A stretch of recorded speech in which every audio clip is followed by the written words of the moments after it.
Border guard Bangladesh সীমান্ত এলাকায় সার্বিক নিরাপত্তা নিশ্চিত করতে সর্বদা বদ্ধপরিকর।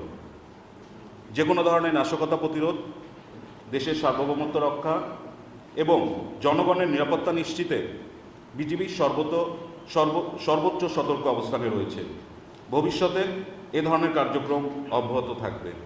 নাইক্ষ্যংছড়ি ব্যাটালিয়ন 11 বিজিবির অধীনস্থ টাকুপাড়া বিওপির টহল দল সীমান্ত সড়কে সীমান্ত পিলার 53 ও 54 মধ্যবর্তী সায়াপাড়া এলাকায় একটি বিশেষ অভিযান পরিচালনা করে। অভিযান চলাকালে বিজিবি সদস্যরা 4 থেকে 5 জন সন্দেহভাজন ব্যক্তিকে চলাচল করতে দেখতে পায় এবং তাদেরকে চ্যালেঞ্জ করা হয়। বিজিবি সদস্যদের উপস্থিতি টের পেয়ে তারা দ্রুত কয়েকটি ব্যাগ ফেলে পার্শ্ববর্তী পাহাড়ি জঙ্গলে পালিয়ে যায়।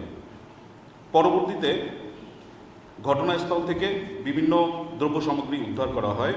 এর মধ্যে উল্লেখযোগ্য সম্ভাব্য 5টি অ্যান্টি-পার্সোনাল মাইন, 5টি সম্ভাব্য ইম্প্রোভাইজড এক্সপ্লোসিভ ডিভাইস, একটি মেটাল ডিটেক্টর, একটি সোলার প্যানেল, শুকনা খাদ্যদ্রব্য, মোবাইল ফোন ও পাওয়ার ব্যাংক এবং সিভিল পোশাক।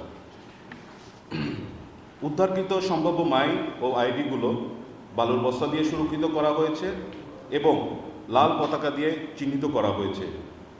জননিরাপত্তার স্বার্থে ওই এলাকায় যানবাহন চলাচল সাময়িকভাবে বন্ধ রাখা হয়েছে এবং অননুমোদিত প্রবেশ প্রতিরোধে অতিরিক্ত টহল জোরদার করা হয়েছে। এ বিষয়ে নাইক্ষ্যংছড়ি থানায় সাধারণ ডায়েরি জিডি করা হয়েছে এবং প্রয়োজনীয় আইনানুগ ব্যবস্থা গ্রহণ করা হয়েছে। পাশাপাশি সেনাবাহিনীর বন্দিশোধ টিম মোতায়েনের জন্য বিজিবি সদর দপ্তরের মাধ্যমে প্রয়োজনীয় সমন্বয় করা হয়েছে।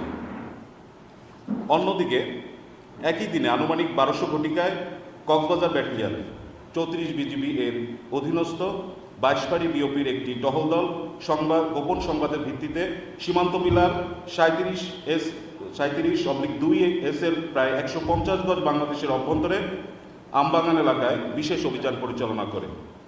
এ সময় মালিকবিহীন পরিত্যক্ত অবস্থায় বিভিন্ন দাহ্য পদার্থসমূহ আটক করা হয়। এর মধ্যে উল্লেখযোগ্য দাহ্য পদার্থ পাউডার 3 কেজি, মেপক্স 3 কেজি, নাইলন কাপড় 3 রোল এবং দাহ্য রাসায়নিক তরল 3 লিটার। উদ্ধারকৃত দাহ্য পদার্থসমূহ পরীক্ষার জন্য চট্টগ্রাম বিভাগীয় রাসায়নিক পরীক্ষাগারে প্রেরণ করার কার্যক্রম প্রক্রিয়াধীন রয়েছে। পরীক্ষার ফলাফলের ভিত্তিতে পরবর্তী আইনগত ব্যবস্থা গ্রহণ করা হবে। অবশ্যই কোনো সন্দেহ নাই এটাতে। আমাদের সীমান্ত ব্যবহার করে কোনো অপরাধী বিজিবির চোখকে ফাঁকি দিয়ে কোনো অপরাধী কোনো কাজ করবে, বিজিবি এটা কোনোভাবেই মেনে নেবে না এবং কমপ্লিট জিরো টলারেন্স এটার এগেনস্টে, যে আমাদের মাটি ব্যবহার করে কোনো অপরাধী পার পাবে না। আমাদের চোখ যতদূর যায় আমরা ততদূর পর্যন্ত অপরাধীকে খুঁজে বের করবো। That is guaranteed. কী ধরনের প্রযুক্তি এবং যানবাহন আপনারা এখন আধুনিক ব্যবহার করছেন? প্রযুক্তি এবং যেগুলো অন্যান্য কার্যক্রম, যেমন টহল কার্যক্রম আছে, স্পেশাল টহল আছে, এখানে সিসি ক্যামেরা আছে, এখানে অনেক ধরনের ডিভাইস আছে যেগুলোর মাধ্যমে আমরা দিনে এবং রাতে অপরাধীদেরকে শনাক্ত করতে পারি। সব কিছুর একটা সমন্বিত প্রয়াস আমরা ব্যবহার করছি। আমি একটু অ্যাড করে এখানে বেসিক্যালি